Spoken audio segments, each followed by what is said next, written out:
Baik, assalamualaikum warahmatullahi wabarakatuh. Perkenalkan, nama saya Ari Wicaksono dengan NIM B100190458. Ingin mereview artikel dan membandingkannya.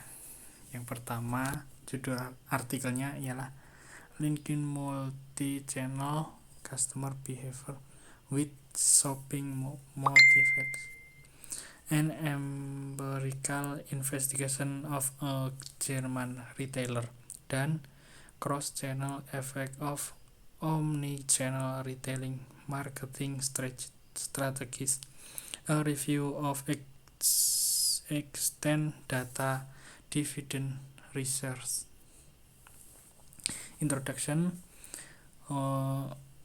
Tujuan dari penelitian ini adalah untuk mengambil stok dari apa yang kita ketahui, perlu tahu lebih baik, dan belum tahu tentang efek lintas saluran dari 5 kelas pasar retail.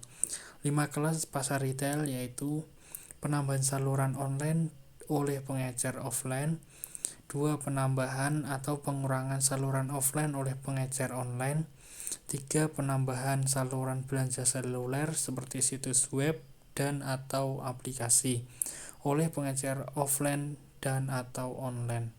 Yang keempat, strategi integrasi lintas saluran. Yang kelima, strategi bauran pemasaran retail. Lalu untuk jurnal yang LinkedIn Multi-Channel Customer Behavior with Shopping Motives, an empirical investigation of German retailer. Salah satu tujuan dari penelitian ini adalah untuk mengungkapkan perilaku pelanggan multi-channel. Tujuan lainnya adalah untuk menjelaskan perilaku pelanggan saat membeli melalui pengecer multi saluran, mengingat pelanggan menggunakan lebih dari satu saluran dan pelanggan hanya menggunakan satu saluran dalam satu proses pembelian. Tujuan utama peritel multi saluran adalah untuk memperluas cakupan pasar penjualan mereka dalam hal geografis, waktu, dan barang. Untuk selanjutnya, metode yang digunakan yang pertama adalah metode eksperimental, yaitu memfilter kumpulan artikel untuk mempertahankan hanya artikel yang mengandung analisis data empiris sejalan dengan tujuan dari edisi khusus ini.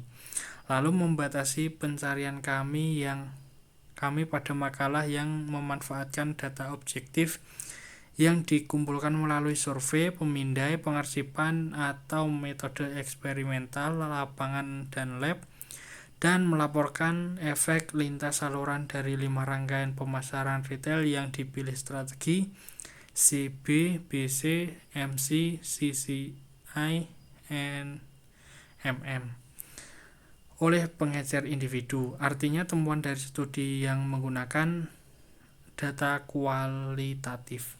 Lalu jurnal kedua menggunakan metode kuesioner berdasarkan literatur yang bersangkutan dan hasil penyelidikan pendahulu, konstruk dioperasionalkan dan dihipotesis dirumuskan. Tujuannya adalah untuk menemukan motif belanja mana yang relevan dengan perilaku belanja yang disaksikan untuk pengecer multisaluran. Dalam penelitian ini dibantu oleh 36 responden, yang 80% respondennya merupakan wanita dan usia rata-ratanya 46 secara keseluruhan. 89% dari mereka tinggal di rumah tangga dengan 2 orang atau lebih. Itu mayoritas responden 59% hidup tanpa anak di bawah 18 tahun dalam rumah tangga.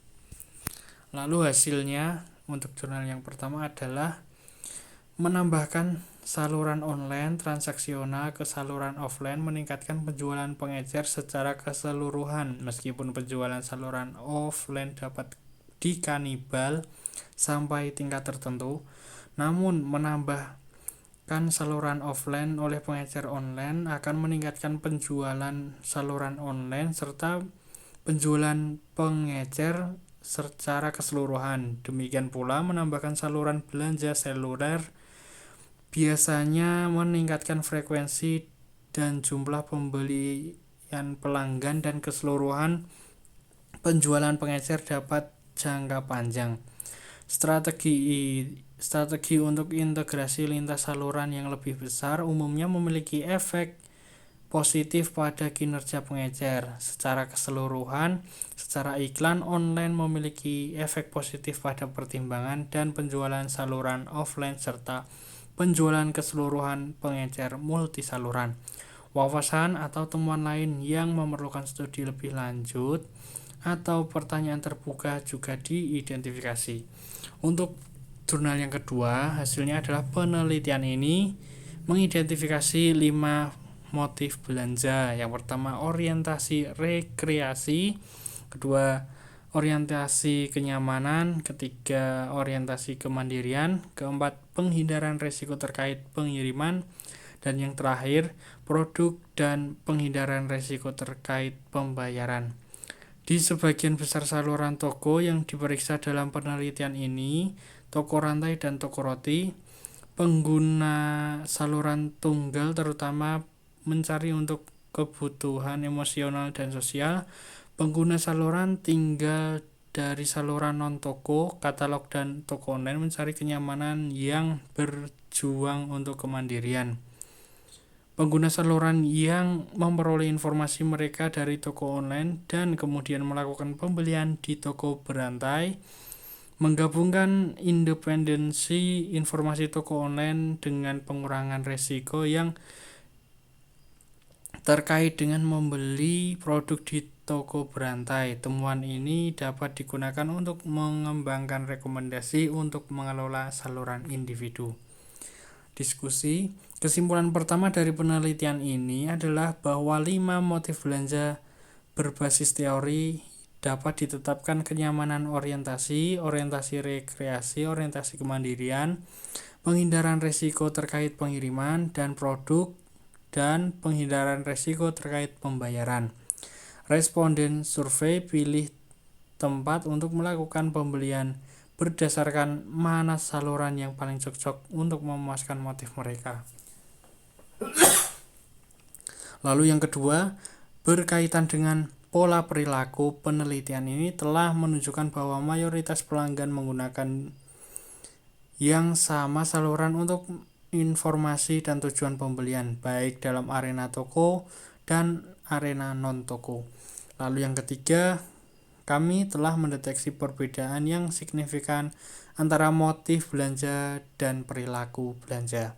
Penelitian kami menunjukkan bahwa motif belanja bervariasi antara non-toko, perilaku berorientasi katalog, dan toko online, dan juga antara pengguna saluran toko yang berbeda, misalnya rantai toko dan supermarket. Lalu di jurnal kedua, yang pertama, strategi menambahkan klik ke batu bata atau CB. Strategi ini dapat menyebabkan negatif berdampak pada frekuensi pembelian dan jumlah pengeluaran ketika saluran online dan adalah murni informasi dan bukan kanibalisasi tidak signifikan dari penjualan offline ketika pelanggan dapat membeli dari saluran online ini. Lalu yang kedua ada strategi menambahkan batu bata ke klik atau BC.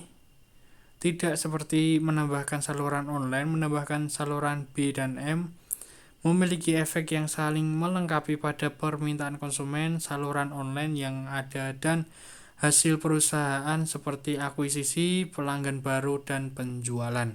Yang ketiga, menambahkan saluran seluler atau M. Temuan ini mendukung dan mendorong pengecer untuk memperkenalkan saluran seluler ke pelanggan. Yang keempat, strategi integrasi lintas saluran atau CCI. Pengecer harus menyebarkan jenis dan tingkat integrasi yang tepat yang sesuai dengan kemampuan dan perilaku konsumen mereka. Oleh Nielsen tahun 2021. Lalu yang kelima, efek lintas saluran dari perubahan bauran pemasaran MM strategi. Pengiriman cepat kebijakan memiliki memiliki efek menguntungkan baik online maupun offline.